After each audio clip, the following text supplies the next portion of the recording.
नमस्कार बंधु। आज हम और आप मिलकर हरियाणा विधानसभा चुनाव के नतीजों और कांग्रेस पार्टी के लिए इसके परिणामों पर चर्चा कर लेते हैं। खासकर राहुल गांधी की प्रतिक्रियाओं और पार्टी के भविष्य पर, इसके प्रभावों पर भी बात करें। हरियाणा में मिली हार ने कांग्रेस को एक बार फिर से सोचने पर मजबूर कर दिया है। इसको विस्तार से समझते हैं। हरियाणा विधानसभा चुनाव ने कांग्रेस पार्टी को एक बड़े झटके से जूझने पर मजबूर किया है।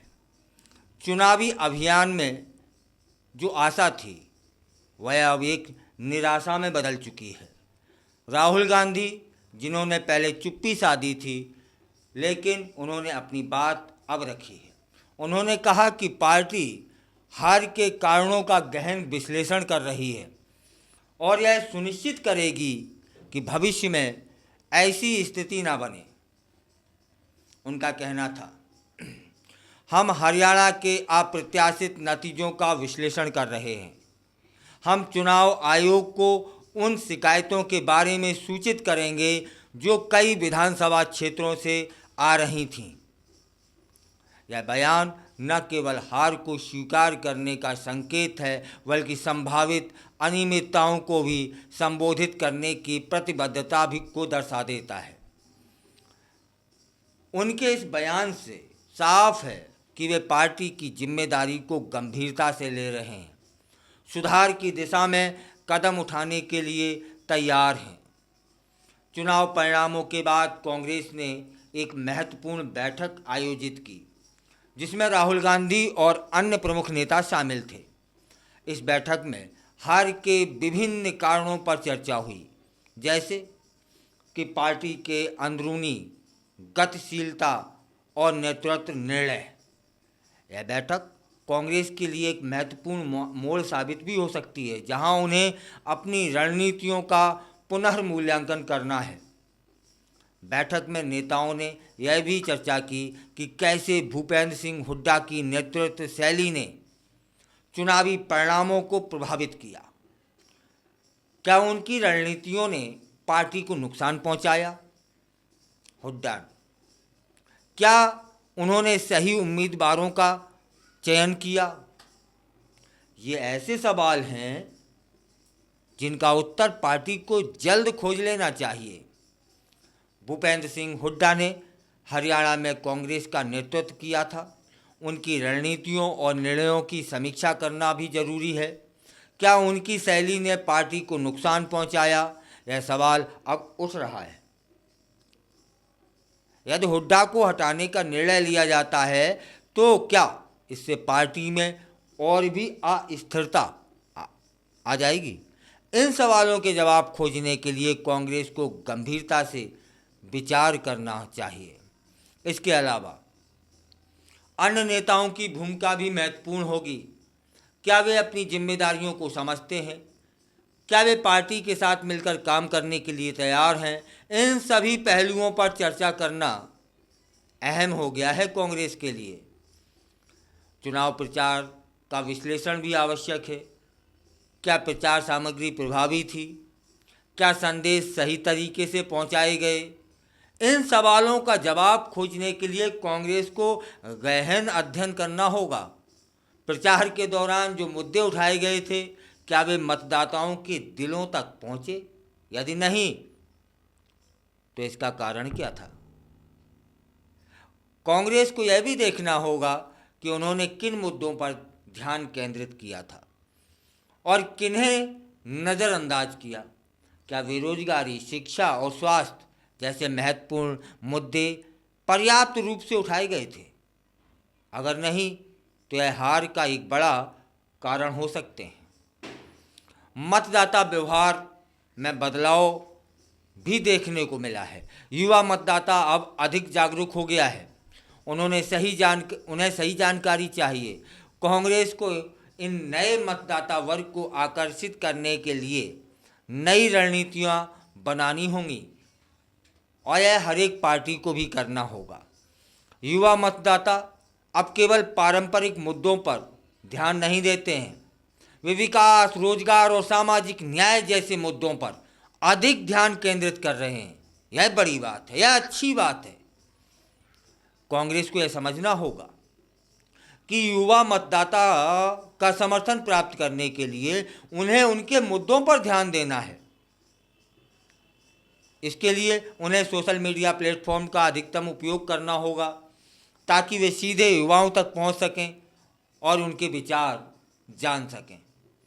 सामाजिक मुद्दे जैसे बेरोजगारी, शिक्षा और स्वास्थ्य सेवाएं भी चुनाव परिणामों को प्रभावित कर डालती हैं। कांग्रेस को इन मुद्दों पर ध्यान केंद्रित करना होगा ताकि वे आम जनता के साथ जुड़ सकें।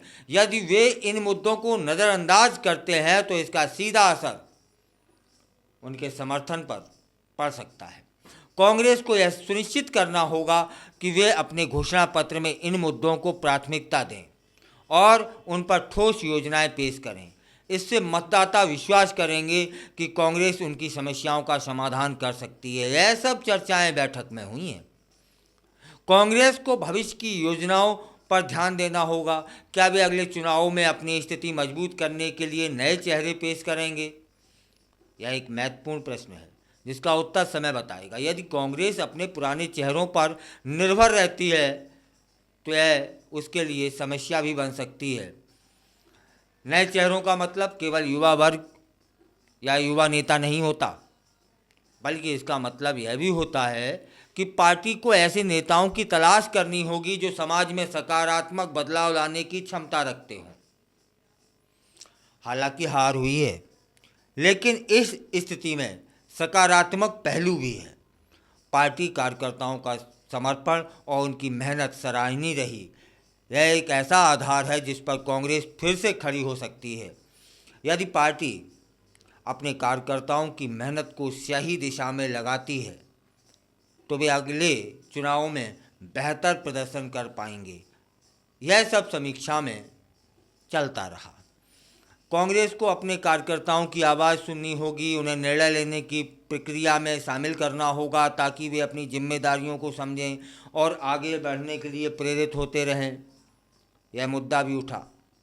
आंतरिक सुधार की आवश्यकता अब अधिक महसूस हो रही है। कांग्रेस को पार्टी को अपने कार्यप्रणाली और निर्णय लेने की प्रक्रिया में सुधार लाना होगा ताकि भविष्य में ऐसी स्थिति न बन जाए। यदि कांग्रेस अपने भीतर सुधार नहीं करती है तो वह मतदाताओं का विश्वास खो देगी।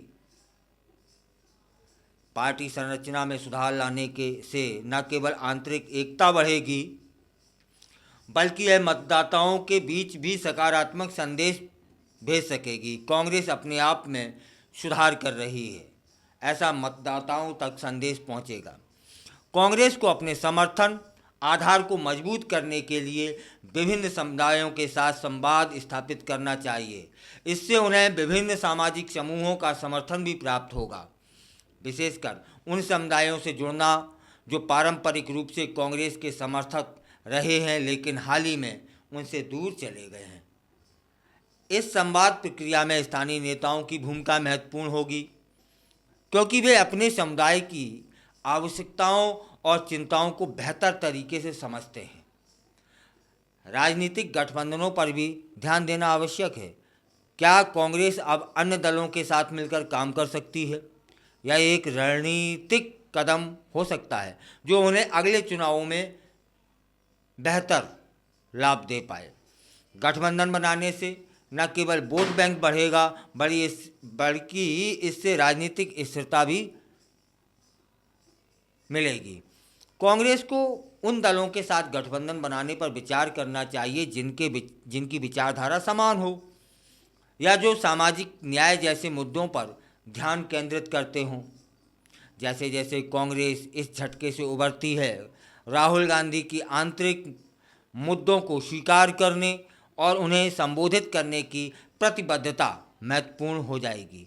आने वाले महीने कांग्रेस के लिए निर्णायक होंगे क्योंकि वे पुनर्गठन करते हैं और भविष्य के चुनावों के लिए रणनीति बनाते हैं। यदि कांग्रेस अपनी गलतियों से सीखती है और सुधारात्मक कदम उठाती है तो वह फिर से मजबूत हो सकती है। अगर आपको लगता है कि कांग्रेस के लिए और भी कोई सुझाव हो सकते हैं तब फिर कमेंट कर साझा करें।